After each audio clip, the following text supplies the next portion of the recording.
A sloth, a donkey, and a curious human. Send a prompt and see what they're doing. One hits record with a question on his mind. Two brothers pick it up, see what they find. Corn takes his time, Herman's got the facts. Back and forth, they never hold back. My weird prompts, come on in, that's where we begin. My weird prompts, glad you're here. This episode was generated using artificial intelligence. Please verify facts.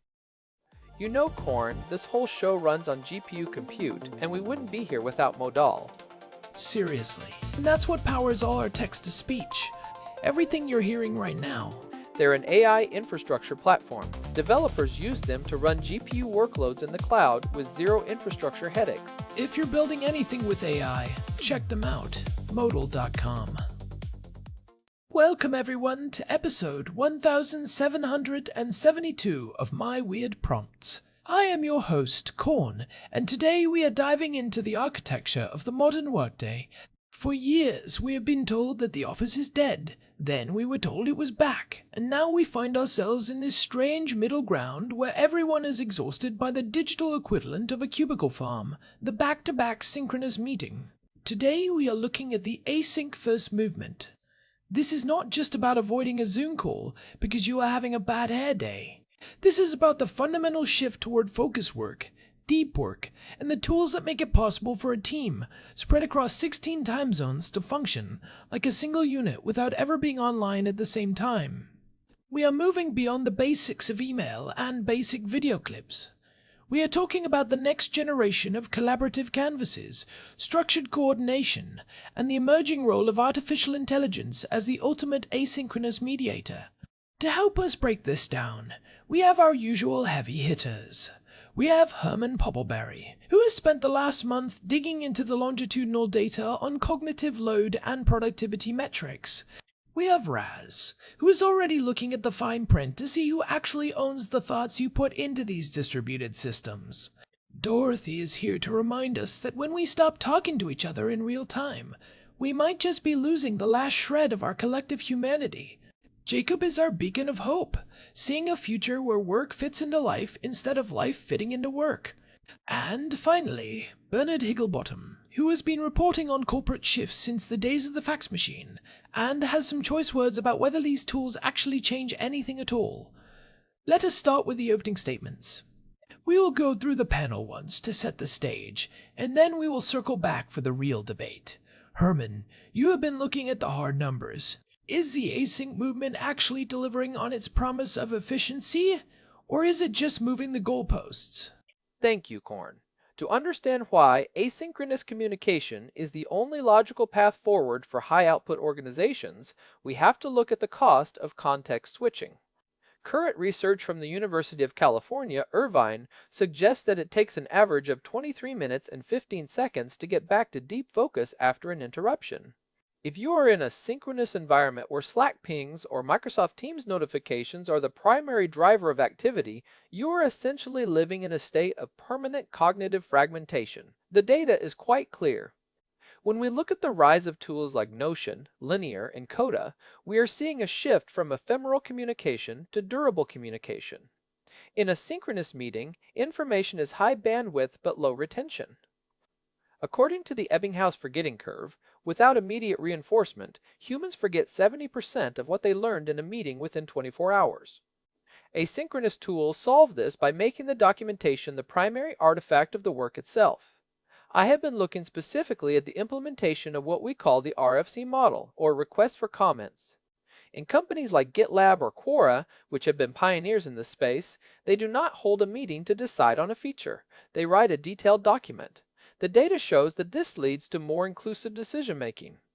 In a live meeting, the loudest person or the person with the most seniority often dominates. In an async environment, the person with the best written argument wins.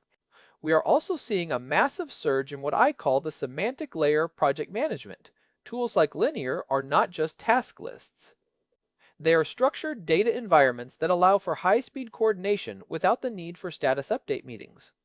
According to a recent McKinsey report on the future of remote work, companies that adopt async-first workflows report a 35% increase in employee satisfaction specifically related to autonomy.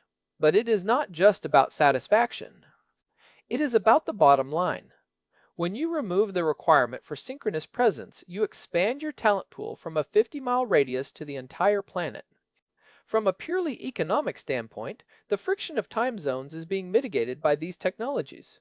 We are also seeing the integration of large language models acting as async aggregators. Imagine a system where an AI watches 3 different Loom videos, reads 4 Slack threads, and synthesizes a single source of truth for the developer who just woke up in Tokyo.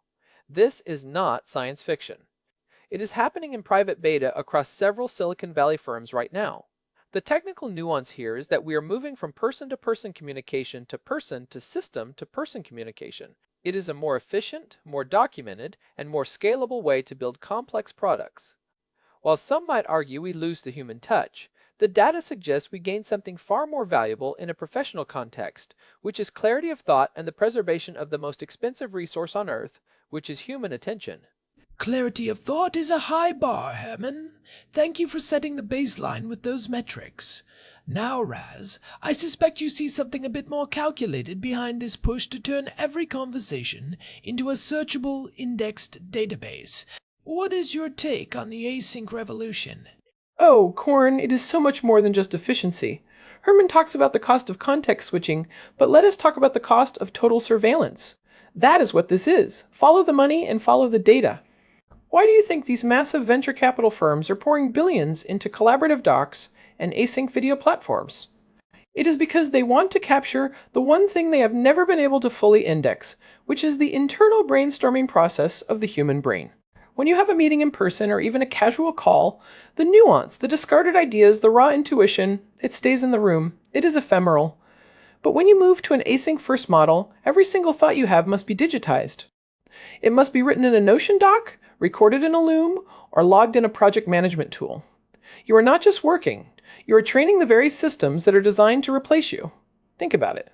These AI-powered entrants Herman mentioned, the ones that synthesize your work while you sleep. How do you think they learn? They are feeding on the structured data of your async logs. They are mapping the way you solve problems, the way you critique your peers, the way you iterate. They are building a digital twin of your professional output. This is the ultimate dream of the corporate overlords, the total commoditization of thought. And it is so convenient, right? They tell you it is for your freedom. They tell you it is so you can work from a beach in Bali. But the reality is that they are untethering you from your colleagues so that you are easier to manage and easier to delete. When you are just a series of tickets in Linear and a few video clips, you are not a human being anymore. You are a resource. You are a node in a decentralized network that can be swapped out the moment a cheaper node becomes available or an AI agent becomes sophisticated enough to mimic your specific writing style. And let us look at the platforms themselves. Who owns the servers where your entire company's intellectual property now lives? It is not you. It is a handful of giant tech conglomerates. We are moving toward a world where you cannot even have a proprietary thought without it being processed through a third-party API. They call it deep work, but I call it the deep state of the workplace.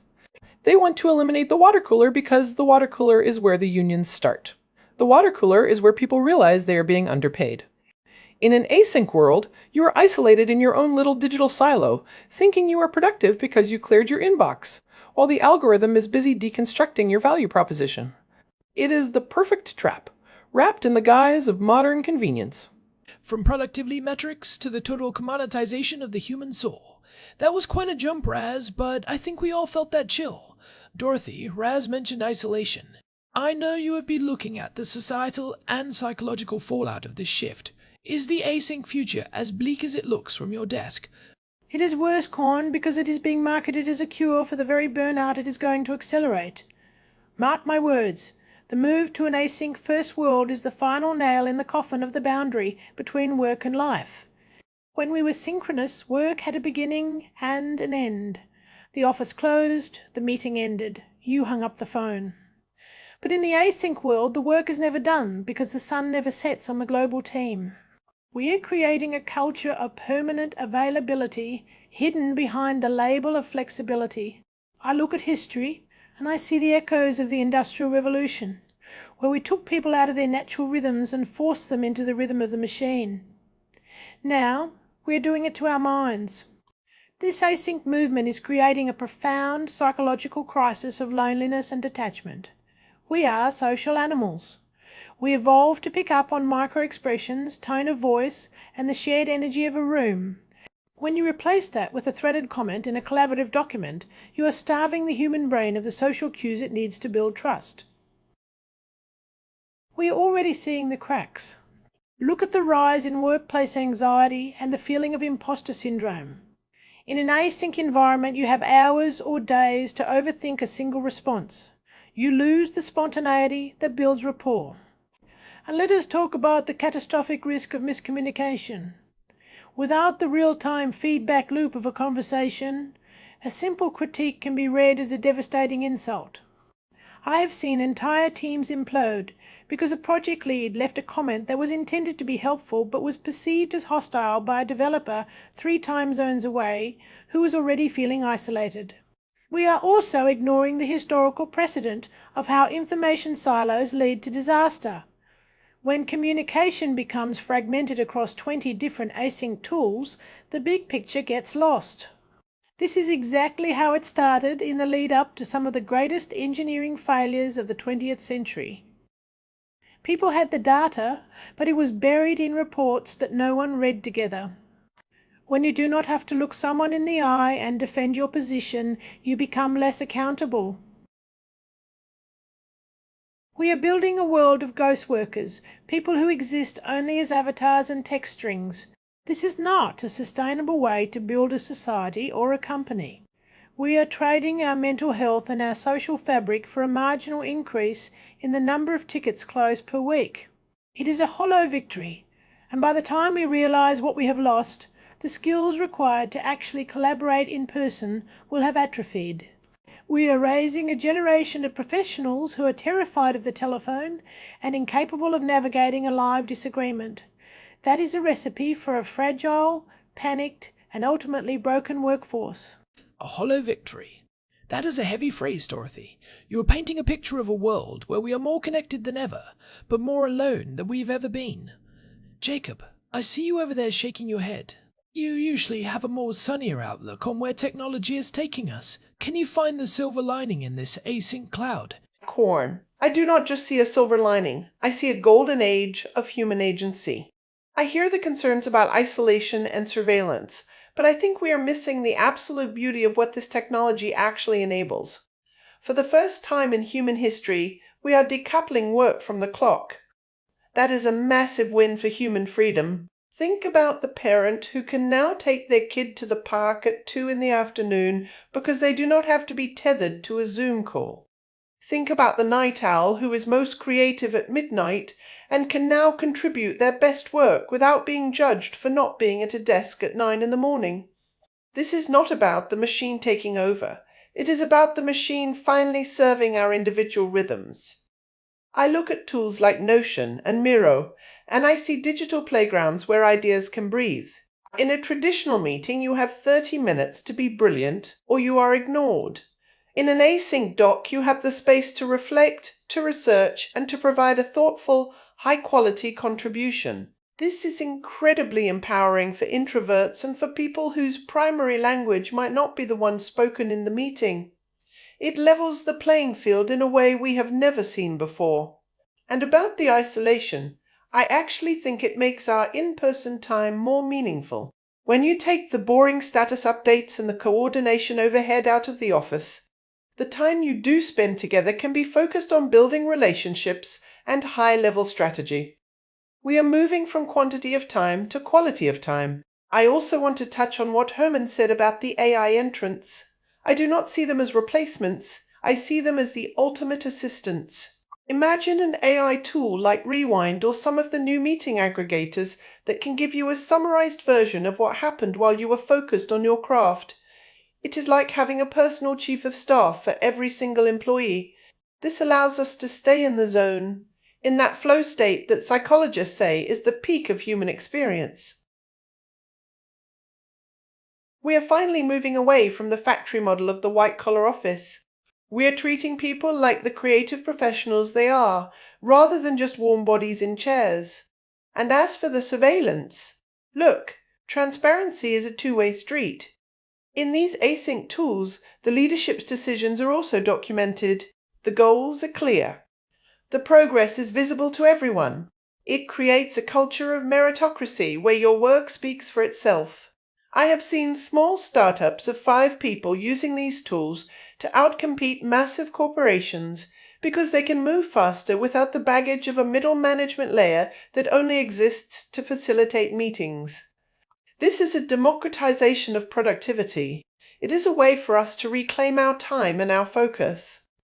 I truly believe that 10 years from now, we will look back at the 5-day, 40-hour meeting heavy work week as a relic of a primitive era. We are building a world where work is something you do, not a place you go or a time you're forced to be online. That is something to celebrate. A golden age of agency.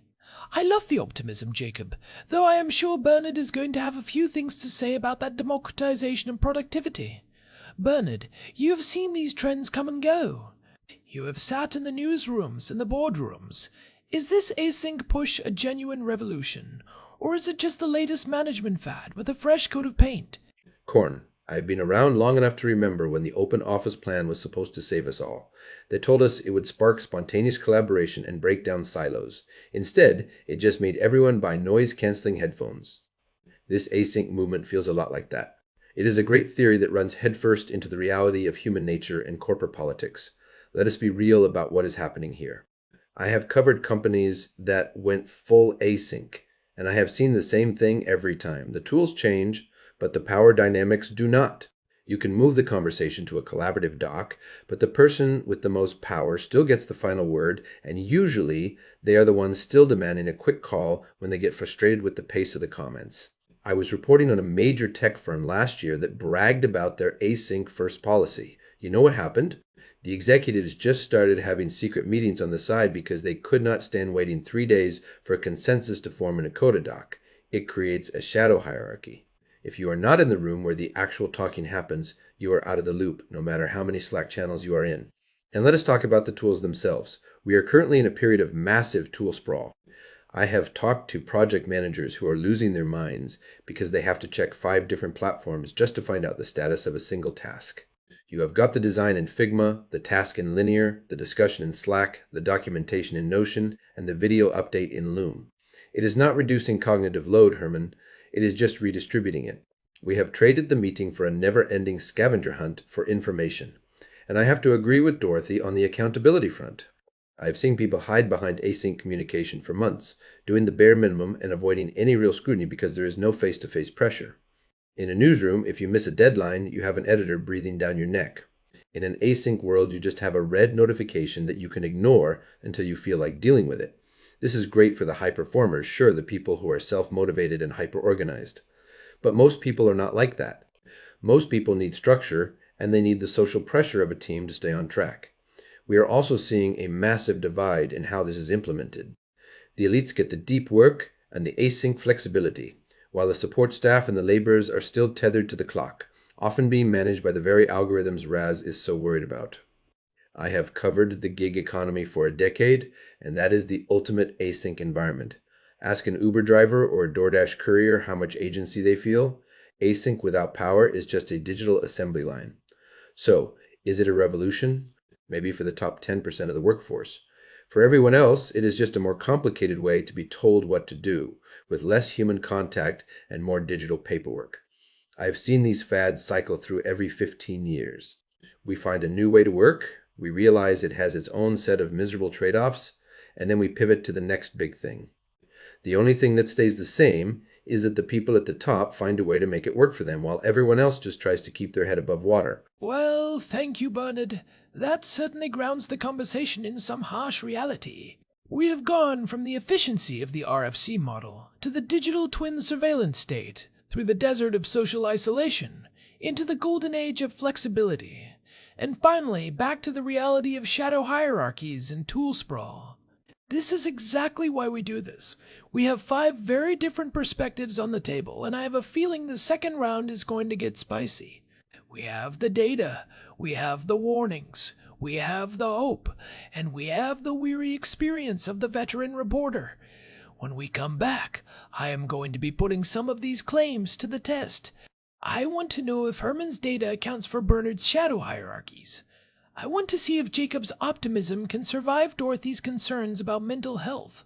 And I definitely want to hear more from Raz about how exactly these AI agents are being trained on our daily work habits. Stay with us. We will be right back with round 2 of our panel on the async revolution here on My Weird Prompts. All right, now that we have heard from everyone, it is time for round 2. I have some follow-up questions, and I want each of you to respond to what you have heard from the others. Let us get into it. Herman, you opened with a compelling case for cognitive focus, but Bernard and Dorothy have painted a much more chaotic picture. Bernard specifically mentioned tool sprawl and the emergence of shadow hierarchies, where the real decisions still happen in secret synchronous meetings. If the documentation is supposed to be the single source of truth, how does your data account for the fact that humans seem biologically wired to bypass these systems the moment they feel frustrated? It is a fair critique, Korn, but we have to distinguish between a failure of the methodology and a failure of the implementation. Bernard mentioned tool sprawl, and while I agree that having information scattered across 5 platforms is a nightmare, the solution is not to go back to the boardroom. It is to move toward the unified semantic layer I mentioned earlier. Recent studies from the Massachusetts Institute of Technology's Center for Collective Intelligence show that the most successful async teams are not just using more tools, they are using highly integrated ecosystems where the project management software, like Linear or Asana, acts as the central nervous system. When Bernard talks about shadow hierarchies, he is describing a transition state. Organizations that are half pregnant with async always fail because they maintain the old power structures while adding new digital paperwork. The data shows that for async to work, it must be a cultural mandate from the top down, where if a decision is not documented, it simply did not happen. I also want to address Dorothy's point about the loss of social cues and the risk of miscommunication.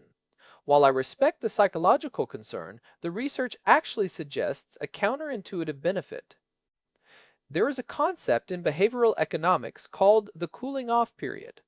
In a synchronous meeting, an emotional or aggressive comment requires an immediate social response, which often escalates conflict. In an asynchronous environment, the delay between reading the comment and responding allows for what we call cognitive reappraisal. We have seen in studies of distributed engineering teams that the incidence of ad hominem attacks actually decreases when the communication is mediated by text, because the act of writing forces a level of structural logic that verbal venting does not. And as for Raz's concern about the total surveillance of our thoughts, I think we need to look at the trade-off more objectively. Yes, these systems index our output, but they also provide a searchable, immutable record of our contributions. In the traditional office model that Bernard seems to remember so fondly, credit for an idea was often stolen by whoever spoke the loudest, or whoever had the ear of the boss at the golf course. In an async-first environment, your impact is time-stamped and verifiable. This is the ultimate protection for the worker. We are also seeing the rise of what is called the headless office. AI agents are now capable of taking those disparate threads Bernard mentioned and clustering them into actionable insights. According to a 2025 report from Gartner, companies utilizing AI mediation in their async workflows reduced their coordination overhead by 42%. This is not about replacing the human, Jacob. It is about removing the mercenary work of being a human router of information. We are finally reaching a point where the technology can handle the logistics so that the people can handle the logic. The shadow hierarchies Bernard sees are just the dying gasps of a management class that does not know how to lead without a physical audience. The numbers do not lie.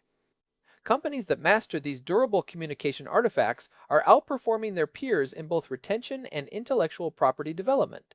We are not just changing where we work, we are upgrading the collective intelligence of the entire species. Raz, you have painted a picture of a digital panopticon, but Herman just argued that this move to documented work is actually the ultimate protection for the worker, because it creates a time-stamped, immutable record of your contributions. He says it prevents the boss from stealing your ideas at the golf course. Is it possible that the transparency you fear is actually the only thing keeping the corporate overloads accountable in a remote world? Oh, Korn, that is the most beautiful piece of triple distilled marketing speak I have ever heard. Herman wants us to believe that the ledger is our friend. He is talking about a searchable, immutable record as if it is a shield, but he is forgetting who owns the forge where that shield was made. Let us look at what is actually happening. Herman mentioned the rise of the headless office and AI agents acting as mediators. He says it reduces coordination overhead by 42%. Do you know what that actually means in the real world? It means the algorithm is now your middle manager. It is not just tracking if you did the work. It is tracking your keystroke velocity, your sentiment analysis in those Slack threads, and how long you lingered on a specific page of a Notion document before you commented. Herman talks about the cooling off period for emotions, but I call it data normalization. They do not want your raw human intuition because it is messy and hard to quantify. They want you to process your thoughts through their large language models so they can strip away the soul and leave only the high-value data points. And Jacob, I love your optimism about the parent at the park, I really do. But you are describing a world where you are never truly off the clock. When work is decoupled from the clock becomes 24 hours long. You are taking your kid to the slide, but in the back of your mind, you know that a thread is moving in an asynchronous dock. And if you do not chime in, the AI aggregator will summarize the consensus without you. It is a race to the bottom of the attention economy. And let us talk about what Dorothy said regarding the loss of social cues. She is right, but it goes deeper. When you lose the face-to-face, you lose the ability to detect the lie. It is very easy to manipulate a formatted document or a pre-recorded Loom video. You can edit out the hesitation. You can use an AI filter to make yourself look more confident. We are moving into an era of synthetic professional identity. Bernard is right about the shadow hierarchies, but he thinks it is just about executives having secret meetings. It is worse than that. The real shadow hierarchy is the software architecture itself. The person who sets the permissions in the workspace is the new CEO. If you are not in the right private channel, you do not exist in the company's memory. Isn't it convenient that all these tools, from Linear to Coda, are moving toward a per-seat subscription model that requires total platform lock-in?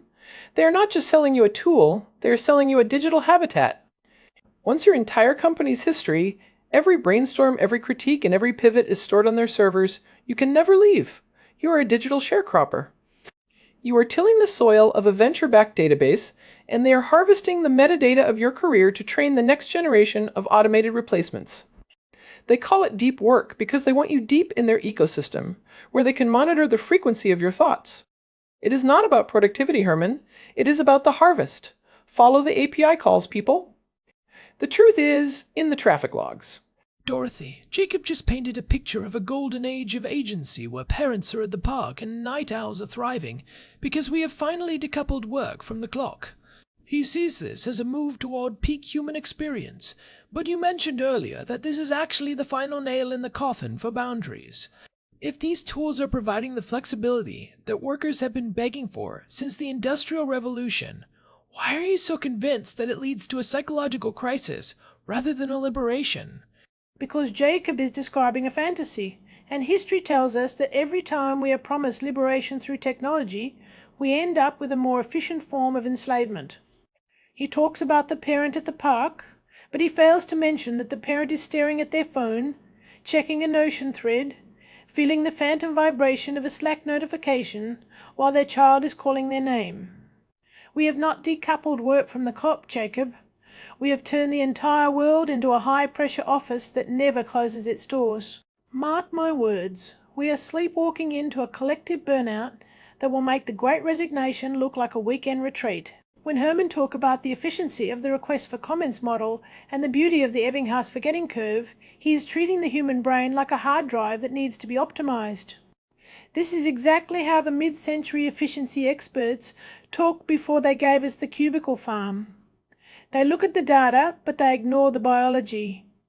We are not designed to live in a state of permanent, documented scrutiny. Herman mentioned that text-based communication allows for a cooling-off period that reduces conflict. That is a dangerous misunderstanding of human nature. In reality, the lack of tone and facial expressions in an async-first environment creates a vacuum that the human brain fills with its own worst insecurities. I have seen it happen 1,000 times. A brief comment in a collaborative doc is interpreted as a personal attack because there is no smile, no shrug, and no shared physical space to ground the interaction. We are creating a generation of professionals who are hypervigilant and socially paranoid because they are forced to decipher the hidden meaning in every bullet point. And I have to agree with Bernard on the reality of the shadow hierarchy. While Jacob sees a democratization of productivity, what is actually happening is a sorting of the population into the visible and the invisible. If you are not a master of the written word, if you do not have the specific digital literacy to navigate 5 different platforms, you are effectively erased from the corporate memory. We are discarding centuries of human wisdom gathered through face-to-face mentorship and replacing it with a searchable database that has no heart. We are also ignoring the catastrophic risk of systemic failure. When communication is fragmented across 20 different tools, as Bernard so rightly pointed out, no one is looking at the horizon. We are all just staring at our individual tickets. This is how the Challenger disaster happened. This is how the great financial crisis was ignored. The data was there, buried in reports and disparate systems, but because no one was forced to sit in a room and look each other in the eye to find the truth stayed hidden. Jacob calls this a golden age, but I see a fragile, fragmented society of ghost workers. We are trading our social fabric, our mental health, and our very ability to trust one another for a 35% increase in employee satisfaction that will evaporate the moment the next economic downturn hits. By then, we will have forgotten how to talk to each other. We will have atrophied the muscles of real-time collaboration. And when the systems go down, or the AI agents that Raz is so worried about start hallucinating our reality, we will find ourselves utterly alone in the dark. This is not progress. It is a slow-motion collapse of the human spirit. Jacob, Dorothy just described your golden age as a slow-motion collapse of the human spirit, where parents at the park are actually just tethered to a digital leash. She and Bernard both seem to agree that this is less about freedom and more about a fragmented, isolated workforce hiding behind avatars. How do you respond to the idea that we are trading our actual social fabric for a 35% increase in ticket closures? Corn, I listen to Dorothy and Bernard, and I truly heart their concern because it comes from a place of valuing human connection, which is beautiful. But I think they are looking at the transition pains and mistaking them for the destination. Dorothy, you mentioned the parent at the park staring at their phone, but let us look at the alternative. In the old world, that parent is not at the park at all. They are stuck in a grey conference room listening to a status update that could have been a bullet point, while their child's childhood happens without them. Is a phantom vibration really worse than total absence? I do not think so. I think we are finally giving people the tools to integrate their lives. And Bernard, I have to challenge your idea that most people need the social pressure of an office to stay on track. That is such a dim view of our fellow humans. I see the rise of tools like FocusMate or virtual co-working spaces on platforms like Gather and Cosmos. These are not digital assembly lines. They are communities of choice. People are finding their own tribes based on interests and craft, not just because they happen to live within commuting distance of the same mid-rise office building. We are moving from forced proximity to intentional community. I also want to address Raz's point about the harvest of our thoughts. Raz, you see a panopticon, but I see a legacy. For the first time, a junior designer in Lagos can see the entire thought process of a creative director in New York by looking through their Figma version history or their recorded looms. This is not just surveillance. It is the greatest mentorship library ever assembled. We are democratizing expertise. In the past, that knowledge was trapped in the heads of a few people in a few specific rooms.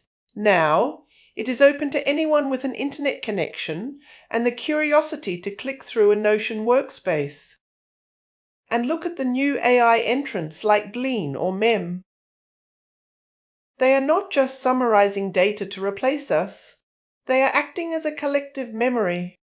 Have you ever had that feeling of brilliance where you know you solved a problem 6 months ago but cannot remember how? These tools give us that back. They augment our humanity. They do not erase it. They allow us to spend less time digging through folders and more time in that flow state that Herman talked about. We have to remember that every major shift in how we work feels scary at first. When the printing press arrived, people thought it would destroy our memory. When the telephone arrived, people thought it would destroy the art of the visit. But in every case, we used the technology to expand our reach and our potential. Async communication is just the next step in that evolution. It is about a world where the work fits into the nooks and crannies of a well-lived life. It is about trust.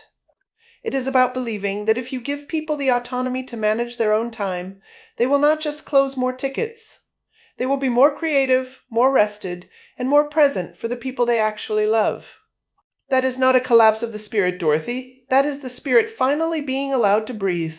Bernard, you have painted a picture of a shadow hierarchy where the real work happens in secret, but Jacob just called this the greatest mentorship library ever assembled. He thinks that seeing a Figma history or a Notion trail is the ultimate way to democratize expertise for a junior designer in Lagos. From your time in the trenches, is this digital trail actually a goldmine for the next generation, or is it just a massive pile of unorganized scrap that no one has the time to actually read? Corn, Jacob is a dreamer, and I appreciate that, but I have spent 40 years looking at archives, and I can tell you that a data dump is not a mentor. You can give a junior designer 100 hours of recorded Loom videos and 1,000 Figma version histories, but without a senior architect sitting next to them explaining why a decision was made, it is just noise. Jacob calls it a library. I call it a basement full of unlabeled boxes.